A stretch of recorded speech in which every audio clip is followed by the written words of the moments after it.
Haryana H9 PM news channel में आप सबका स्वागत है। आइए आपको कराते हैं खबरों।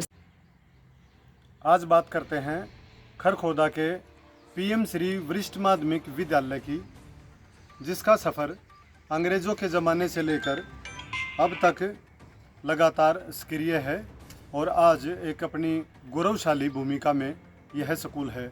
लेकिन इस स्कूल के साथ एक विडंबना भी है कि जिस महिला ने ज़मीन इनको दान में दी, वो ज़मीन इस स्कूल के हाथों से फिसल गई और अब इस स्कूल के बच्चे खेलने के लिए खेल मैदान को तरस रहे हैं। ऐसे हालात इस स्कूल के हो चुके हैं।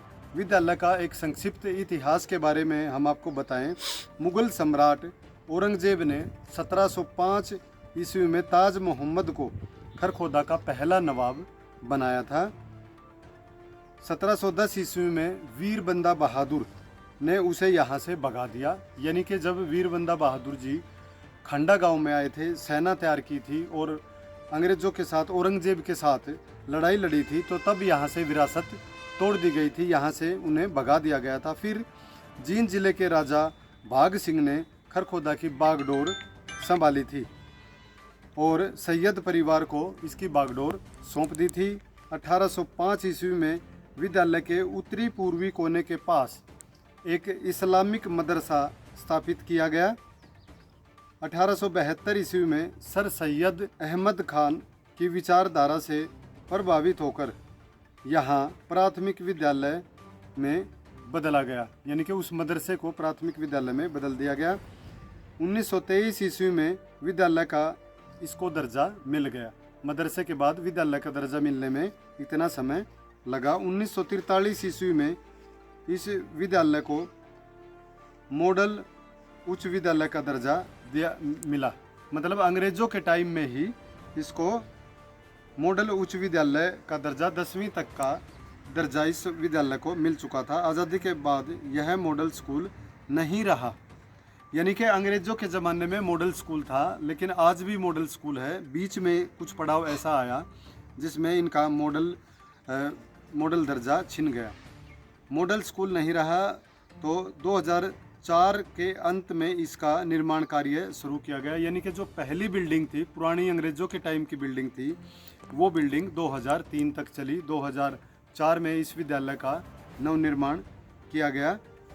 अप्रैल 2007 ईस्वी तक इसका निर्माण कार्य चला और अप्रैल 2007 की ज़ोरदार मांग को ध्यान में रखते हुए इस विद्यालय को सीनियर सेकेंडरी स्कूल का दर्जा दिया गया। अब यहाँ एक बात सोचने की ये है, जब सीनियर सेकेंडरी स्कूल का दर्जा दिया गया, स्कूल को अपग्रेड किया गया, तो इसकी जो वो ज़मीन थी दान दी हुई, फिर से इसके खाते में दर्शाई गई। उस ज़मीन को दर्शाते हुए ही इसको अपग्रेडेशन का दर्जा मिला था। लेकिन आज ये स्कूल अपनी ज़मीन को पाने के लिए ही तरस रहा है। आइए बात करते हैं खरखोदा जो विद्यालय है, इसके छात्र भी रहे और प्रिंसिपल भी रहे, मुख्य अध्यापक भी रहे रामनिवास जी से, जो खरखोदा ब्राह्मण मोहल्ले के रहने वाले हैं। आइए बात करते हैं कि क्या कुछ रहा था, क्या मामला है। हालांकि अब सरकार के सामने भी, शिक्षा मंत्री के सामने भी ये बात उठी है। उन्होंने भी डीसी साहब को जांच के आदेश दिए हैं और स्कूलों के लिए ज़मीन निर्धारित करने के लिए भी कहा है। आइए बात करते हैं रामनिवास जी से, उन्होंने इस बारे में क्या जानकारी दी। मेरा नाम रामनिवास है और मैं रिटायर्ड प्राचार्य। मैं इस विद्यालय का विद्यार्थी भी रहा हूँ 5वीं से 10वीं तक 1961 तक, और फिर मैं यहाँ पर 10 साल गणित अध्यापक भी रहा हूँ और फिर मैं यहाँ पर मुख्य अध्यापक भी रहा हूँ और मैं यहाँ का BO भी रहा हूँ। हमारे समय में ही एक BDO साहब आए थे, उन्होंने अपने चारे के लिए ये काम किया।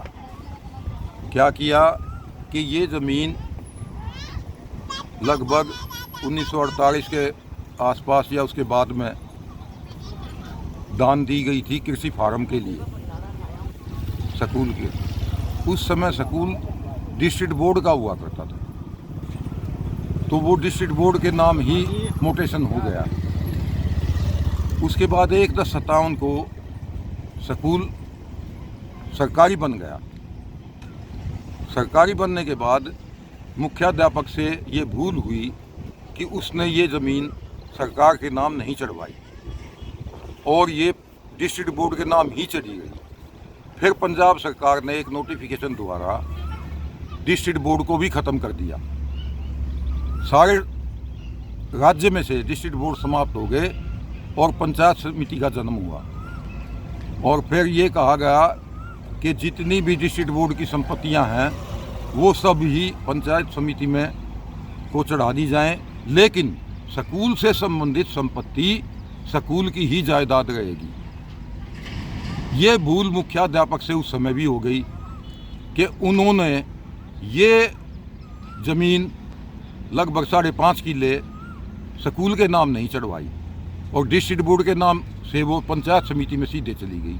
जबकि आसपास के स्कूलों में फरमाने का स्कूल भी है और स्कूल भी हैं, वहाँ पर भी कृषि फार्म जितने थे डिस्ट्रिक्ट बोर्ड के वो सभी के सभी सरकार में चले गए, स्कूल के संबंधित हो गए। इस भूल के कारण जो है ये सारी की सारी भूमि उस पंचायत समिति के नाम चढ़ गई।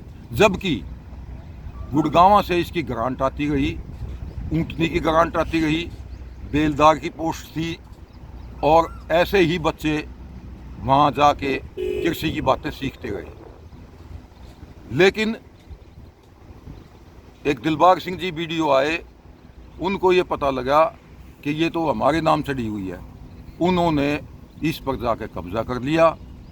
जब इसके खिलाफ मुकदमा चलाया गया, क्योंकि मैं उस समय भी यहाँ पर अध्यापक था, जब बीडीओ साहब ने इस पर कब्जा किया तब भी मैं यहाँ अध्यापक था।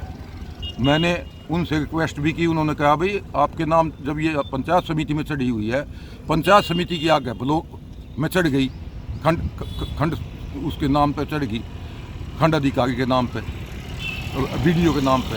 तो बोला भाई ये तो हमारे नाम बोलती है, बताओ मास्टर जी हम क्या करें। तो फिर मुकदमा भी किया गया। मुकदमे में उन्होंने ये कहा कि ये तो गवर्नमेंट टू गवर्नमेंट है, स्कूल भी गवर्नमेंट का और बीडीओ भी गवर्नमेंट का।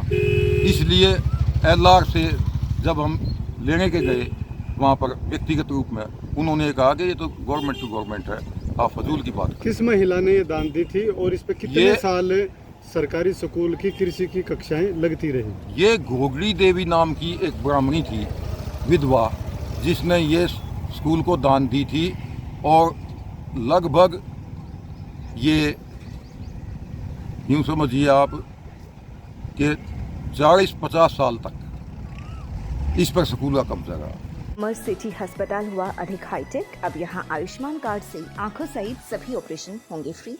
हाईटेक मॉड्यूलर ऑपरेशन थिएटर भी उपलब्ध। अब ज्यादा डॉक्टर आ गए। अगर आप सोने चांदी की आभूषण खरीदना चाहते हैं तो आसान किश्तों में खरीद सकते हैं, केवल 2000 रुपए प्रति महीना। Contact number 94 672 651 59। आज ही निवेश करें। पता राधा ज्वेलर्स मोहल्ला हलवाई के साथ मेन बाजार खरखोदा। आपका स्वागत है खरखोदा में ओपन हुए high tech world class adventure store torque and track पर। यहाँ हमारे स्टोर पर आपके लिए riding jackets, riding pants, riding gloves, riding shoes and all variety के हेलमेट अवेलेबल हैं। एडवेंचर कैंपिंग सेशन, हर तरह की waterproof tents, 0 degree, -5 degree, 25 degree sleeping bags available, trekking shoes available, backpack available हैं। कॉन्टैक्ट करें 870 827 9095। लगातार खबरों से बनी रहने के लिए चैनल को लाइक, सब्सक्राइब और शेयर जरूर करें। धन्यवाद।